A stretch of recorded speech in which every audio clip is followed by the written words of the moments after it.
अब बढ़ते हैं हम प्रैक्टिकल नंबर 1 के पार्ट ए की तरफ। तो MS वर्ड हम खोल चुके हैं। तो सवाल के अकॉर्डिंग हमने 3 या 4 लाइन का एक पैराग्राफ बनाना है। तो मैं टाइप करता हूँ। तो आप कुछ भी अपनी मर्ज़ी से जो आपका दिल करे वो आप यहाँ पे टाइप कर सकते हैं। तो यहाँ पे कोई रिस्ट्रिक्शंस नहीं है आपके पास, सिर्फ आपने 3 या 4 लाइन्स का अपने एक पैराग्राफ सेट करना है। तो ये मैंने आपके सामने करके दिखा दिया। अब इसके फ़ौरन बाद आपने क्या करना है, कंट्रोल A को यूज़ करना है। ये कमांड आपने यूज़ करनी है, तो इससे आपका सारा टेक्स्ट सिलेक्ट होगा।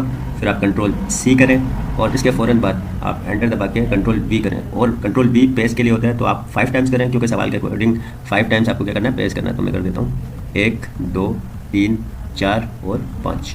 अब इसके बाद जो सबसे पहला पैराग्राफ है, यहाँ पे आपके पास टोटल 6 पैराग्राफ होंगे, क्योंकि पहला आपने कॉपी करके 5 और किए हैं। तो पहला बाय डिफ़ॉल्ट आप एज इट इज़ रखेंगे, उसको आपने कोई चेंजिंग नहीं करना है, क्योंकि इसका ऑलरेडी फंट और जो फंट नंबर और इसके बाद जो स्टाइल, यहाँ पे आप देखें गौर से, जो फंट स्टाइल है ना, वो इनको कहते हैं बोल्ड, इटैलिक और अंडरलाइन को हम लोग फंट स्टाइल कहते हैं। फंट नेम आपका जो राइटिंग का जो अंदाज़ होता है, जैसे कैलिब्री हो गया, इसके अलावा और भी आपके पास बहुत सारे फंट है, टाइम न्यू रोमांस और इसके अलावा कैम्ब्रिया हो गया, इसके अलावा बहुत सारे आपके पास ऑप्शंस मौजूद हैं। और यहाँ से आप अपने फंट का साइज़ छोटा बड़ा कर सकते हैं, ये आपकी मर्जी है। तो सवाल के अकॉर्डिंग हमने 3 चीज़ों को साथ ही काम करना है। तो सबसे पहले हम बढ़ते हैं सेकंड पैराग्राफ की तरफ आएंगे। तो आपने क्या करना है, सबसे पहले इस पैराग्राफ को आपने सिलेक्ट करना है। तो मैं इस पैराग्राफ को सिलेक्ट करता हूँ। सिलेक्ट करने के बाद सबसे पहला काम आपने क्या करना है, आपने जाना है फंड नेम में और जाके, जैसे मेरे पास यहाँ पे वर्डाना एक फंड नेम है, तो मैं इसको सिलेक्ट कर देता हूँ। अब इसको सिलेक्ट करने के बाद मैं इसका फंड, यानी इसका जो फंड नंबर है, इसको आप चेंज करके फंड साइज़, जिसको फंड साइज़ कहते हैं, तो आप कुछ भी कर सकते हैं। जैसे मैं 8 कर देता हूँ, ये आपकी मर्जी है, आप जितना भी करना चाहें।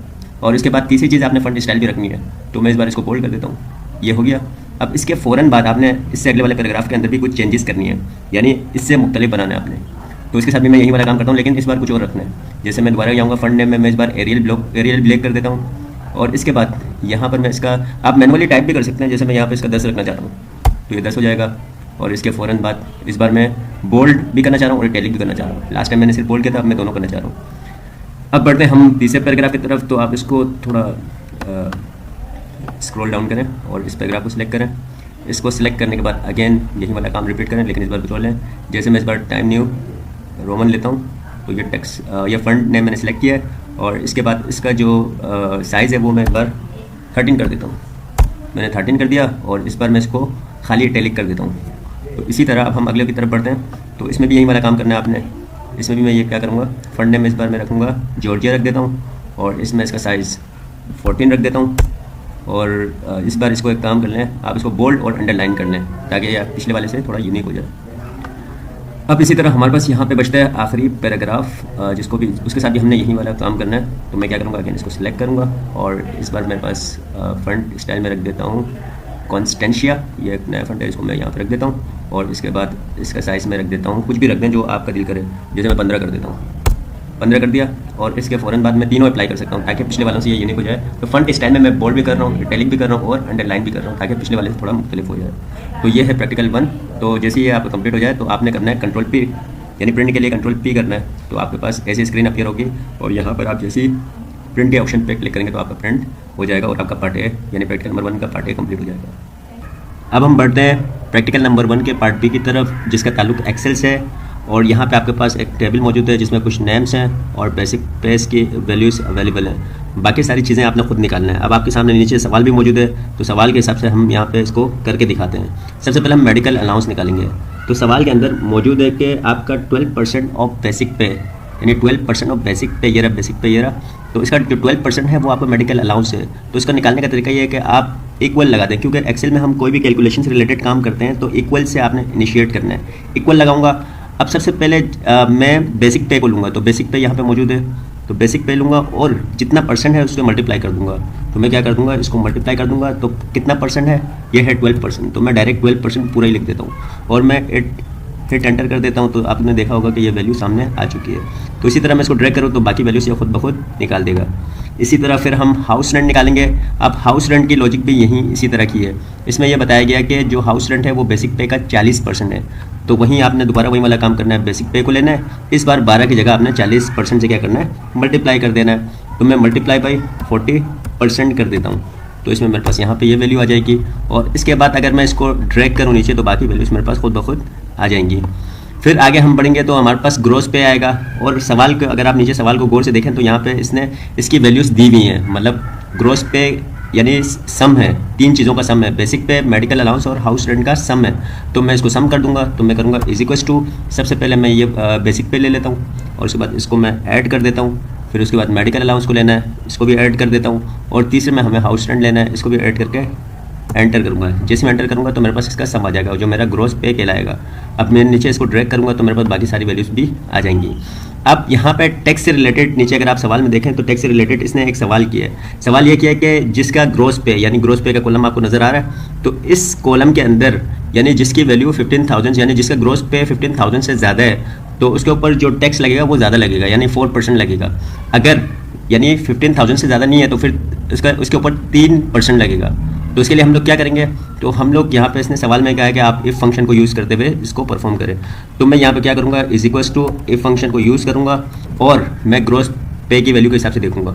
तो ग्रॉस पे की वैल्यू को लूँगा और मैं कहता हूँ कि अगर ये ग्रेटर होता है, किससे ग्रेटर होता है, 15,000 से, सही है, तो ये क्या होगा, तो इसमें मैं इसकी वैल्यू का कितना परसेंट मल्टीप्लाई कराऊँगा, मैं मल्टीप्लाई कराऊँगा 4% में मल्टीप्लाई कराऊँगा। लेकिन यहाँ पे अगर ये कंडीशन लेट सपोज अगर उसकी जो ग्रॉस पे अगर वो 15,000 से ज़्यादा नहीं होती है, तो फिर मैं कोमा लगा के दूसरी कंडीशन दूंगा। मैं कहूँगा कि जो आपका ग्रॉस पे है उस पर कमीशन कितना लगेगा, उस पर लगेगा 3%, तो मैं 3 लगा दूंगा और परसेंटेज का साइन लगा दूंगा। और अब आपने ब्रैकेट खोली है तो ब्रैकेट को आप क्या करें, क्लोज करें और एंटर दबा दें, तो आपके पास यहाँ पर टैक्स निकल के आ चुका है। तो बाकियों का टैक्स आप खुद निकाल सकते हैं, नीचे ड्रैग करते हैं, ये खुद ब खुद आ जाएगा।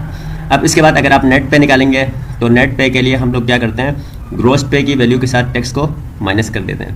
तो मैं क्या करूँगा, इस वैल्यू के साथ, यानी पहले आपने इज इक्वल टू दबाना है, is equals to, then gross pay, then minus, फिर आपने क्या करना है, टैक्स को माइनस कर देना है। आप उसके बाद हिट एंटर, तो आपके पास ये वैल्यू निकल के आ गई जो आपका नेट पे हैगा। तो मैं इसको नीचे करूँगा ड्रैग, तो मेरे पास बाकी सारी वैल्यूज़ भी आ चुकी हैं।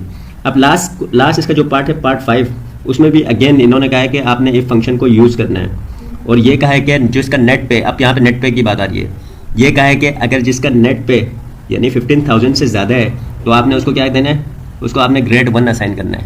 लेकिन अगर ऐसा नहीं होता है, यानी उसका जो नेट पे 15,000 से कम होता है, यानी ज़्यादा नहीं होता है, तो उसको आपने ग्रेड 2 असाइन करना है। तो इसकी लॉजिक भी बिल्कुल वही टैक्स वाली लॉजिक है। आपने अगेन क्या करना है, इफ़ का फंक्शन यूज़ करना है और नेट पे को लेना है, क्योंकि उसने नेट पे के हिसाब से बात की है। मैं कहूँगा ग्रेटर देन, और उसके बाद ग्रेटर देन कितना, 15,000 की बात हुई है तो 15,000 लिख दूंगा, कोमा करूँगा। अगर नेट पे ग्रेटर देन 15,000 होता है तो हमें कौन सा ग्रेड असाइन करना है, ग्रेड 1 असाइन करना है, तो मैं ग्रेड 1 असाइन कर दूंगा। लेकिन अगर ऐसा नहीं होता है, यानी वैल्यू 15,000 से बड़ी नहीं होती है, तो फिर मैं क्या करूँगा, यानी अगर ये कंडीशन सही नहीं होगी, यानी ये कंडीशन अगर फॉल्स होगी, तो वो दूसरे कॉमे के बाद जो वैल्यू होगी वो चलेगी। तो उसमें मैं क्या करूँगा, ग्रेड 2 कर दूँगा। तो उम्मीद कर रहा हूँ ये चीज़ें आपको क्लियर हो चुकी हैं। अब मैं एंटर का बटन दबाऊँगा तो मेरे पास ये कैलकुलेट हो जाएगा, ग्रेड 1 आ रहा है। अब बाकी भी ये खुद ब खुद आ जाएंगे, तो आप नीचे देख सकते हैं बाकी सारे क्या आ रहे हैं, ग्रेड 1 ही आ रहे हैं। तो उम्मीद करता हूँ आपको ये चीज़ क्लियर हो चुकी होगी।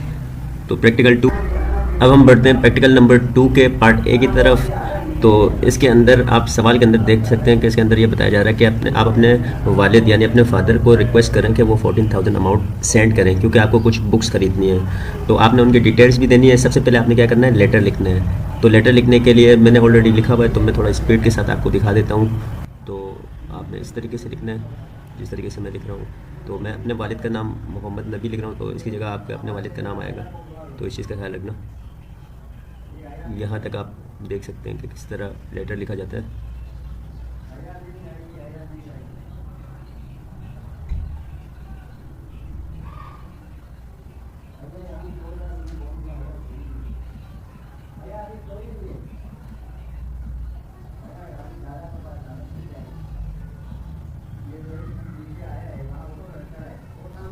ये आप देख सकते हैं मैंने तकरीबन लिख दिया है और ये हो चुका है। अब इसके फ़ौरन बाद ये तो आपका लेटर हो गया। मैं आपको स्क्रॉल करके दिखा सकता हूँ, स्क्रॉल डाउन और अप करके आपको दिखा सकता हूँ कि किस तरह हमने ये लेटर बनाया है।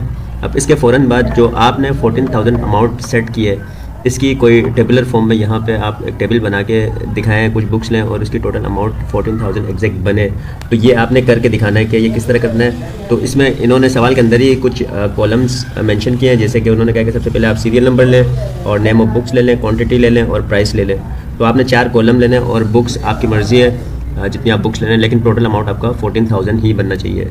तो मैं सबसे पहले एक काम कर देता हूँ। अब इसके बाद आप देख सकते हैं कि हम यहाँ पर कुछ जो बुक्स हम मंगवाना चाह रहे हैं, जो बुक्स हमने लेनी है, तो हम अपने फादर को उसकी डिटेल्स बताएंगे। तो उसके लिए हम एक टेबल का सहारा लेंगे। तो इंसर्ट में जाऊँगा और इंसर्ट में जाके मैं काम करूँगा। 4 आप कॉलम ले लें, क्योंकि कॉलम 4 का है, और मैं ले लेता हूँ 6 मैं ले लेता हूँ रोस। अब यहाँ पे सबसे पहले आपके पास आएगा सीरियल नंबर, तो मैं सीरियल नंबर लिखता हूँ। फिर उसके बाद नेम ऑफ बुक्स में लिख लेता हूँ। इसके अंदर आप कुछ भी लिख सकते हैं, इससे कोई फ़र्क नहीं पड़ता। इसके बाद तीसरा कॉलम उन्होंने कहा था कि आप क्वांटिटी का बना दें, तो मैंने क्वांटिटी का बनाया। और लास्ट जो कॉलम है वो है प्राइस का। तो प्राइस आप खुद सेट करेंगे, लेकिन ये इस चीज़ का ख्याल रखना कि टोटल अमाउंट आपकी 14,000 बननी चाहिए। तो मैं यहाँ पे सीरियल नंबर डालता हूँ। तो सीरियल नंबर में मैं डालता हूँ 1 के बाद देन 2 देन 3 देन 4, और इसके बाद बुक का नाम मैं लिख लेता हूँ। कुछ भी ले लें, कोई भी, जैसे इंग्लिश बुक, और इसके बाद मैं ले लेता हूँ साइंस बुक, और इसके बाद मैं ले लेता हूँ फिज़िक्स बुक, इसके बाद मैं ले लेता हूँ और कंप्यूटर बुक। नाम से फ़र्क नहीं पड़ता है, आप बस ये नेम कुछ भी लिख सकते हैं, इससे कोई फ़र्क नहीं पड़ता है। फिर आप क्वांटिटी, आप कितनी क्वांटिटी ले रहे हैं, मैं एक क्वांटिटी ले रहा हूँ सबकी, तो मैंने 4 क्वांटिटी लिया। अब यहाँ पे आपने प्राइस ऐसी सेट करनी है जिससे आपका टोटल सम कितना बने, नीचे 14,000 ही बने। तो मैं इसको एक काम कर देता हूँ, मैं इसको रैंडमली वैल्यू देता हूँ 3800 यानी 3,800 की रखता हूँ। दूसरी बुक में रख देता हूँ, यानी साइंस की बुक में रखता हूँ 4,500 की रख देता हूँ।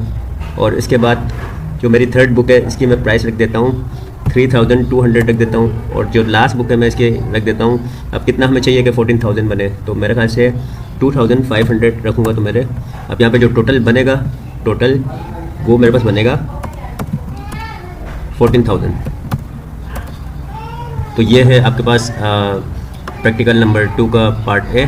तो उम्मीद करता हूँ ये चीज़ आपको क्लियर हो चुकी होगी। अब हम प्रैक्टिकल नंबर 2 के पार्ट बी की तरफ बढ़ते हैं, जो रिलेटेड है एक्सेल से। तो हम बढ़ते हैं प्रैक्टिकल में। तो आप यहाँ देख सकते हैं कि आपके पास एक पूरा टेबल मौजूद है, जिसमें वर्कर टाइप मौजूद है, एम्प्लॉय कोड है, एम्प्लॉय नेम्स हैं, डेज वर्कड है, आवर्स वर्क पर डे है, टोटल आवर्स वर्कड है, वर्क चार्जेस पर आवर है, ग्रॉस अमाउंट है, उसके बाद इनकम टैक्स है। तो इनमें से आपके पास 3 कॉलम ऐसे हैं जो खाली हैं, जिन्हें आपने खुद यहाँ पे मालूम करना है। तो आप अगर नीचे क्वेश्चन की तरफ देखें तो वहाँ पे आपके पास टोटल 5 पार्ट्स हैं जिसको आपने फॉलो करना है। तो मैं बारी बारी से करता हूँ, तो आप देख सकते हैं यहाँ पे। तो सबसे पहले हम बढ़ते हैं टोटल आवर्स वर्क की बात करते हैं। तो अगर टोटल आवर्स वर्क की बात करें तो सबसे पहले अगर आप यहीं पे देखें तो आपको सवाल के अंदर ही फॉर्मूला दिया हुआ है। सवाल के अंदर फॉर्मूला क्या दिया हुआ है कि मतलब आप डेज वर्क को मल्टीप्लाई करेंगे आवर्स वर्क पर डे को, तो आपका टोटल आवर्स वर्क बनेगा। तो सिंपल सी चीज़ है कि आप क्या करें, इज इक्वल टू, क्योंकि हम एक्सेल में कैलकुलेशन जब भी इनिशिएट करते हैं तो इक्वल लगाना लाजमी होता है। तो मैं इसको यहाँ से ये लूँगा और मल्टीप्लाई कर दूँगा। मल्टीप्लाई किसके साथ करूँगा, इसके साथ, आवर्स वर्क पर डे। तो ये बराबर हो जाएगा टोटल आवर्स वर्क।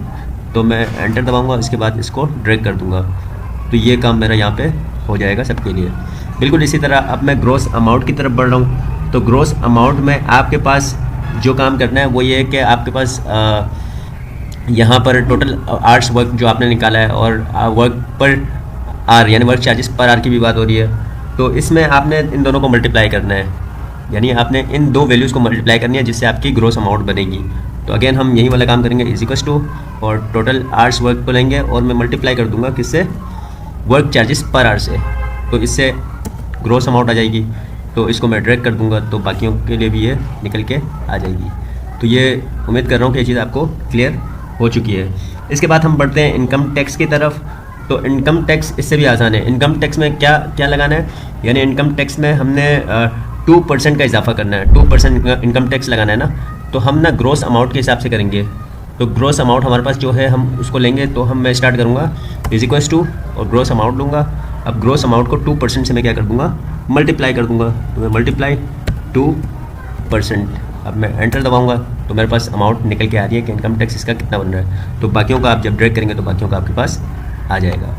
इसके बाद सेकंड लास्ट जो हमारे पास सवाल है उसमें यह पूछा गया है कि आप ग्रॉस अमाउंट का एवरेज निकालें।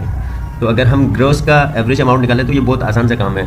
आपने क्या करना है, इसके नीचे आना है और आपने करना है इक्वल्स और उसके बाद एवरेज लिखना है। जब आप एवरेज लिखेंगे तो वो आपको फॉर्मूला ऑलरेडी सजेस्ट करेगा, तो आप इसको क्लिक करें और उसके बाद यहाँ से आप पहले लें और उसके बाद 2 डॉट लगा दें और लास्ट एलिमेंट को क्लिक करें, तो ये सारा आपका सिलेक्ट हो रहा है जो ग्रोस अमाउंट से। तो हमने एवरेज लेना है, तो एवरेज के लिए आपने सबको ही लेना होगा।